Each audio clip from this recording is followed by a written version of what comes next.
What would happen if the power went out and didn't come back on? Not for an hour, not for a night, but for days. Most people don't think about it. We flip a switch, the lights turn on. We charge our phones. We cook dinner. We run the AC. Everything just works. But here's the uncomfortable question. What if one day it doesn't? Over the past few years, energy systems around the world have been pushed harder than ever before. Extreme weather, overloaded infrastructure, rising demand, aging grids. Built decades ago trying to power a modern digital world, and while no one is officially saying the grid is failing, more and more cracks are starting to show. Power bills are rising, blackouts are becoming more common, entire regions have experienced rolling outages. So the real question isn't will it happen, it's this.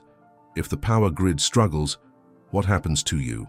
And more importantly, are you prepared if it does? If you look closely, the signs are already there. Over the last decade, electricity demand has surged, especially as more homes rely on smart devices, electric vehicles, and always-on internet connections. At the same time, much of the power grid infrastructure in countries like the United States was built in the 1960s and 70s. In fact, according to energy reports, a significant portion of transmission lines are over 25 years old. That means we're asking an aging system to support a modern, high-consumption world. Then there's extreme weather.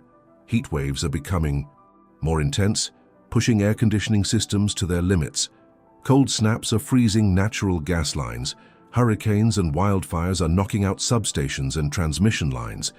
Each year, weather-related outages affect millions of households, and when one part of the grid fails, it can trigger a chain reaction across entire regions. At the same time, energy prices continue climbing. Fuel costs fluctuate, regulations change, global supply chains get disrupted. Utility companies pass those costs on to consumers. That's why so many families have opened their latest power bill and felt that quiet shock, wondering how it jumped again. The truth is, the grid isn't collapsing overnight. It's being stretched, strained, tested in ways it wasn't originally designed for. And while most days it still works, the margin for error is getting thinner, so the issue isn't panic, it's pressure. And pressure, over time, exposes weakness. The real question becomes, what happens when that pressure hits your neighborhood? When people think about a power outage, they usually imagine inconvenience, candles, flashlights, maybe a few hours without Wi-Fi. But when the grid goes down for longer than expected, the impact becomes something very different. First, communication starts to break down. Cell towers rely on backup power, but those systems aren't designed to last forever. Internet service providers need electricity to operate their equipment. No power means no Wi-Fi, no streaming, no online access to information. And in a world that runs on digital connection, that isolation hits fast. Then water becomes an issue. Many homes rely on electric pumps to move water. Without power, those systems can fail. In some areas, even municipal water treatment plants depend on stable electricity. What most people assume is automatic isn't. Refrigerators stop running. Food begins to spoil within hours.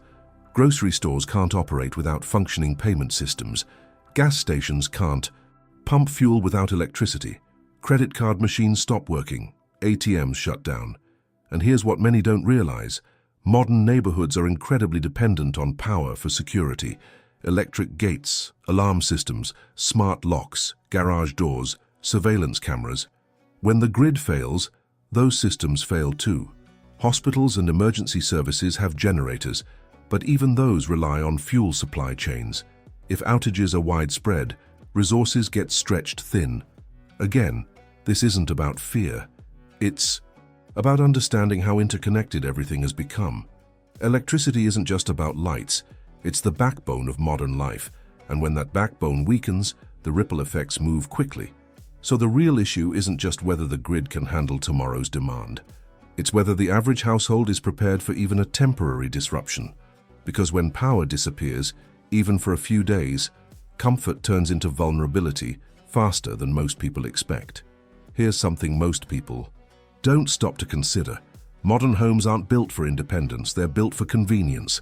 Everything is electric now. Heating systems, cooling systems, induction stoves, smart thermostats. home offices, charging stations, even doorbells are connected to Wi-Fi. We've optimized our lives for efficiency, but in doing so, we've also increased our dependency. 50 years ago, many homes had simpler systems, less automation, fewer digital layers. Today, if the power cuts out, it doesn't just dim the lights. It shuts down routines. It disrupts work. It affects food storage, communication, and even access to basic services. And the shift toward electric vehicles adds another layer. As more households adopt EVs, overall electricity demand increases. Charging a single vehicle draws significant power. Multiply that by millions of homes, and you start to see how the grid faces new levels of stress. At the same time, population growth and urban expansion continue pushing infrastructure to its limits. Substations built decades ago are supporting neighborhoods far denser than originally planned. This isn't about doom, it's about design. Our systems were built for a different era. Now we're layering modern technology on top of infrastructure that, in many places, hasn't fundamentally changed. And that's where vulnerability quietly grows, not because the system fails every day, but because it's constantly operating closer to its threshold. The reality is simple. The more dependent your home is on uninterrupted electricity, the more exposed it becomes during disruption. And most people don't realize that exposure until they experience it. Now let's be clear, this isn't about predicting disaster, and it's definitely not about living in fear. The power grid isn't guaranteed to collapse tomorrow. Most days it works exactly as expected, but what's changing is the margin of comfort, the buffer, the safety cushion we once took for granted, and smart people don't prepare because they're afraid. They prepare because they understand risk. The same way you buy insurance and hope you never need it, the same way you keep a first aid kit in your home. It's not panic, it's planning. Over the past year, I started looking into simple ways households could reduce their total dependence on the grid, not to disconnect completely, not to go off the map, but to understand what options actually exist. And what surprised me was this. Most people assume alternative energy. Setups are complicated, expensive, or only for experts. But that's not entirely true. There are structured systems out there designed specifically to help regular homeowners understand how small-scale energy independence works, how to reduce vulnerability, how to create backup options, how to rely less without trying to rebuild your entire house. One of the programs I came across breaks down the process step by step in a way that's practical and beginner-friendly.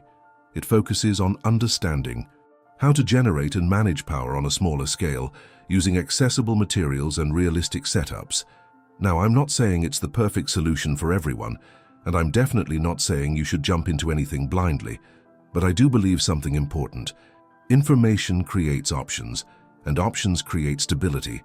If you'd rather understand how this works before a crisis ever forces you to figure it out, I've left a link in the pinned comment so you can look into it yourself.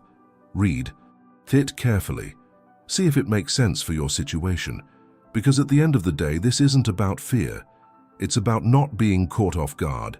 And in a world that's becoming more unpredictable by the year, having a backup plan isn't extreme. It's responsible.